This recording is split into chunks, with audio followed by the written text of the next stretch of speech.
tem ali muito para frente, não é? Não, isso é muito bacana.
Olha.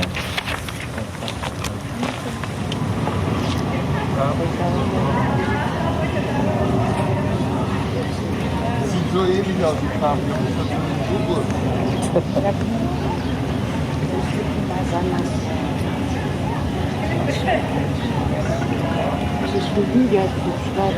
Eu não sei se ela está muito interativa, isso parece, mas Beata sente. Sente.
Onde está o quê? Mais.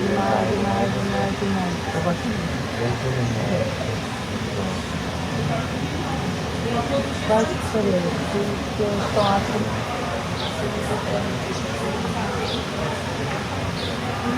Mamãe. A mãe não está cá para ir embora para longe e nunca mais voltar. A mãe para ir embora para nunca mais voltar.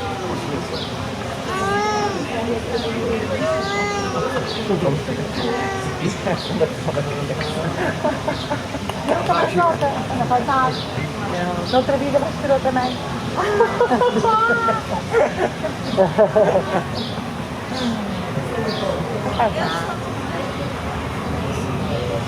Ah, bom. Olha, Antônio, eu conhecia antes dela ser mamãe. É verdade. Ela não dizia isso há um ano atrás.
Marideia, deia, da.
Quando tu juntas pessoas, há uma certa inteligência coletiva. Na primeira sessão desta Assembleia, as pessoas disseram que não queriam carros até daqui a 20 anos, ou queriam reduzir drasticamente o número de carros, o que eu acho interessante, porque isto vai contra o poder que institui esta Assembleia. Enfim, é muito perigoso juntar pessoas para os poderes. Parece o cor da tragédia grega. É incrível. Porque não, enfim, há um descontrole e há uma pulsão, há um desejo que emerge e que nos transforma. Há uma inteligência coletiva que está lá e que fala e que nos transforma num poder a valer. Eu estava a me lembrar do David Harvey e desta coisa do direito à cidade, porque há uma coisa, é lindíssimo o direito à cidade do David Harvey, ele tem várias, mas há uma em que ele diz que o direito à cidade é muito mais do que a liberdade individual de acessar os recursos urbanos, é um direito de nos mudarmos mudando a cidade. Além disso, é um direito comum e não individual, uma vez que essa transformação depende inevitavelmente do exercício de um poder coletivo para reformular os processos de urbanização. A liberdade de construir e refazer as nossas cidades e a nós mesmos é, quero argumentar, uma das mais preciosas, porém mais negligenciados dos nossos direitos humanos. E isto é libertador. Eu acho que isto é libertador. Falta qualificar.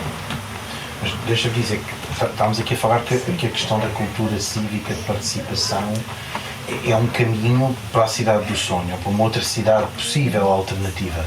E acho que na cena que a Ana disse também, essa, e a nossa Ana Estevães também, não só a Ana Jara, a Ana Estevães também sabe isto muito bem, toda esta cultura participativa, que é um desejo e uma reivindicação de movimentos e de gentes de há muitas décadas, não é?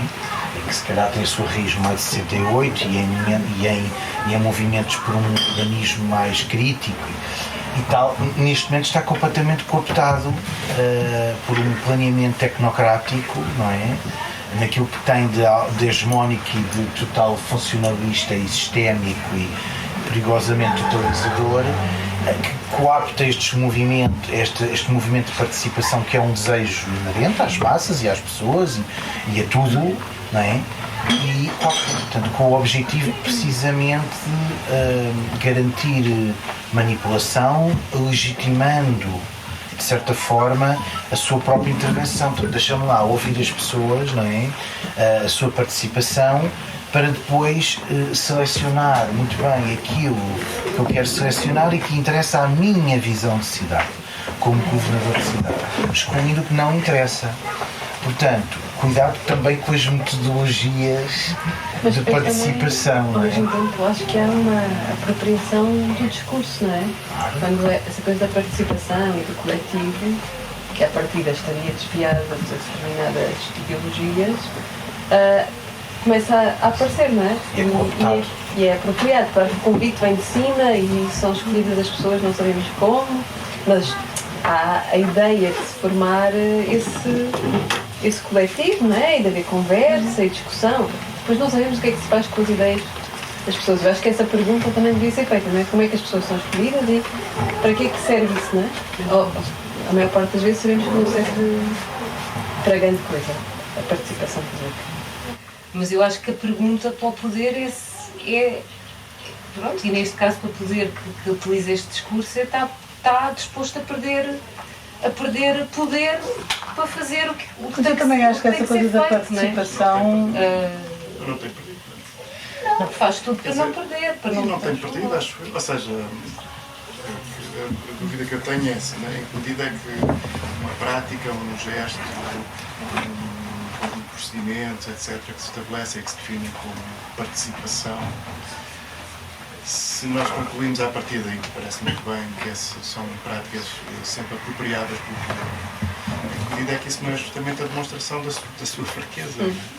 E, portanto, quer dizer, este exemplo das 50 pessoas escolhidas por algoritmo, sem saber exatamente para quê, etc., parece-me que é mais ou menos assim a demonstração de que não há, que o poder não perde nada com isso, antes pelo contrário. Pois. Despolitiza-se. Eu, por acaso, fiquei super curiosa com essa coisa do Conselho de Cidadãos. É que eu não fazia ideia que existia, mas agora vou averiguar. Não, mas existem também propostas alternativas, não é? Que querem ir bem mais fundo nisso, não é? Portanto, eu acho que o poder já não acredita sequer que é poder. E então faz tudo para não cair, o que é uma fase muito perigosa. Mas eu acho porque que está em risco, e eu sinto isso. Já nem eles próprios acreditam muito bem na coisa. Não me perguntem porquê, mas tenho esta noção de que. E então é uma fase muito perigosa, porque eles vão fazer tudo para acreditarem, não é? Pelos próprios acreditarem. Isso tudo é tudo. E o cilindro aí passa e leva o que for à frente. Eu acho que às vezes também estes conselhos de cidadão servem um bocado para dar a sensação de que se está a criar uma participação. Que é, eu também ia mais isso. Pronto, e é falso, não é? A gente percebe logo que é falso. Por outro lado, eu acho que há uma grande falta de inteligência do poder camarário, neste caso, face à energia que já brota do chão. Quer dizer, há uma série de gente interessada em fazer coisas. Há associações, há aqui nesta zona então Arroios, Anjos, Intendente, Graça, Alfama, quer dizer, há dezenas, se não centenas de pequenas associações e pessoas organizadas de uma forma até muito espontânea e informal, interessadas em fazer coisas. E então, como é que se aproveita essa energia, não é? Como é que se dá espaço para que as pessoas deixem continuar essa energia sem fazer aquele tal exercício de... como é que se diz? De se apropriarem. Nem é de apropriação, é de instrumentalização dessa energia das pessoas. Mas também há outra coisa que me parece terrível,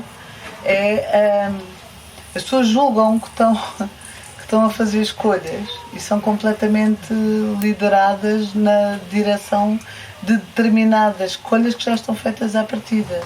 E é um jogo incrível para que as pessoas sintam que são realmente...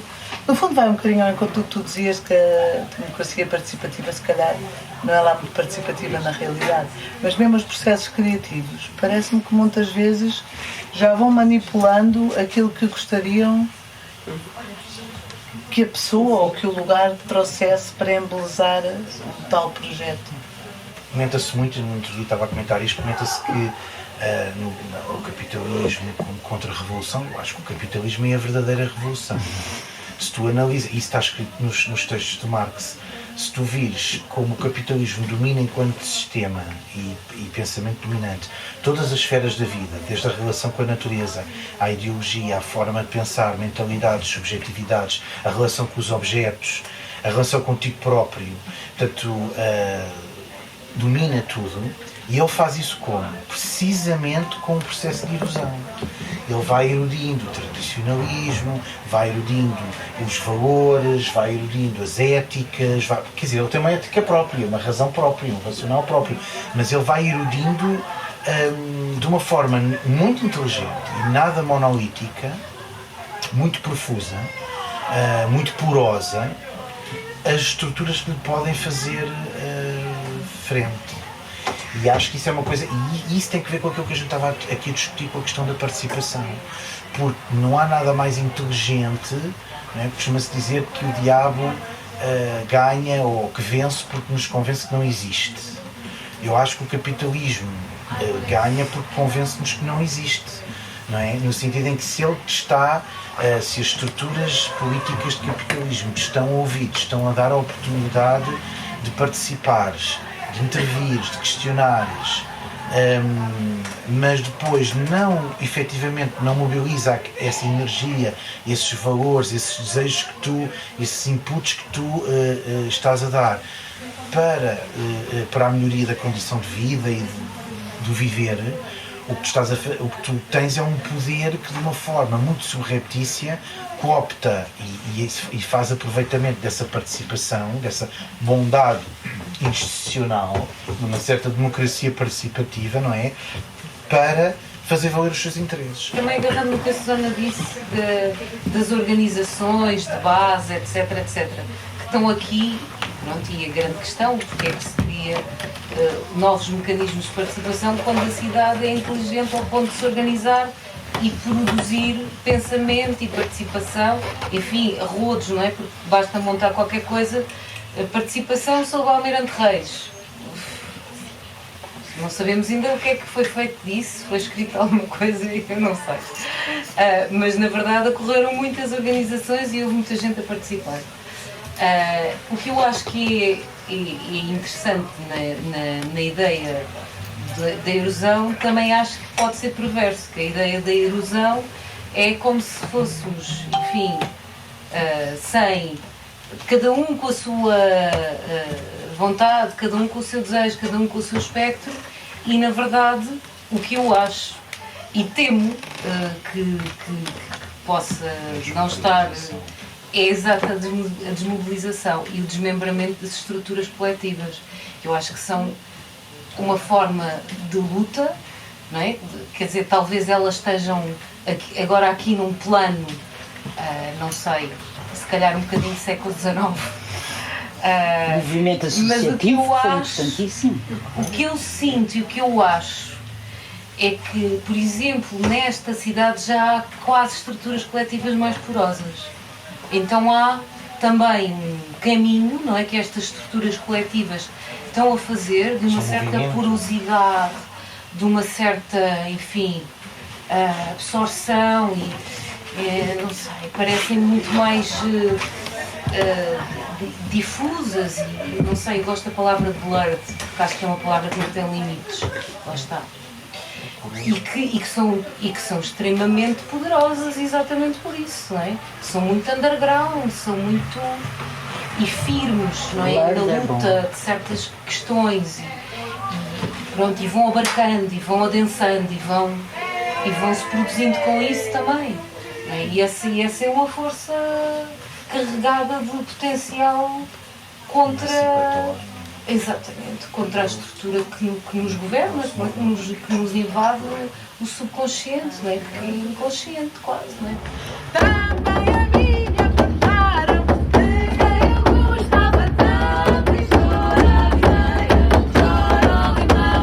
Chora, videira, chora.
somos as Aduf e a Alguidar. E para quem ainda não nos conhece, a maior parte das pessoas aqui se calhar já nos conhecem, senão, pronto, por acaso ninguém não tem as mesmas. Portanto, nós somos aqui de Lisboa, mas o nosso repertório viaja um pouco desde o norte a sul do país, e inclusivamente também temos a da Liga, mas hoje não. E então vamos prosseguir com um tema tradicional da Beira Baixa, que é linho mourisco. Olha, não posso perder. Mas olha, que não é da Beira Baixa, é do linho. Ai, eu peço desculpa. Ainda bem. A próxima são todas trabalhos. Estás despedida. Eu só não são os 80, não é? Estou despedida, pronto. De onde é que é este, afinal? É do Minho. Minho. É o linho do Minho. É o linho do Minho.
Neste caso, assim, a sanfona, a sinfonia tem uma roda e a roda funciona como um arco, passa pelas cordas. E as notas, em vez de ser os dedos a pegar, são as teclas que... Pronto. Às vezes soa bem, outras vezes... Às vezes soa bem, outras vezes soa melhor. Exato. Viste? Tem alguma coisa a ver com a sanfona? Ou... Tem. É o organistro, que era tocado por duas pessoas, uma pessoa puxava as notas e outra dava a manivela, e era grande. E depois veio a sinfonia, que é considerado também instrumento medieval, só que é diatónico, ou seja, só dá as notas da escala de dó, tipo as teclas brancas do piano. Só que eu não quis só essas, eu pus mais. E a sanfona, pronto, já pode ter o corpo de alaúde ou o corpo de guitarra e depois ter o teclado montado por cima. É muito mais vistosa do que esta caixinha, não é? Mas pronto. E de onde que é? De onde que ela é? De vários sítios. Está na Galiza, também houve em Portugal, estamos na França. Há vários sítios pela Europa. Vários modelos diferentes.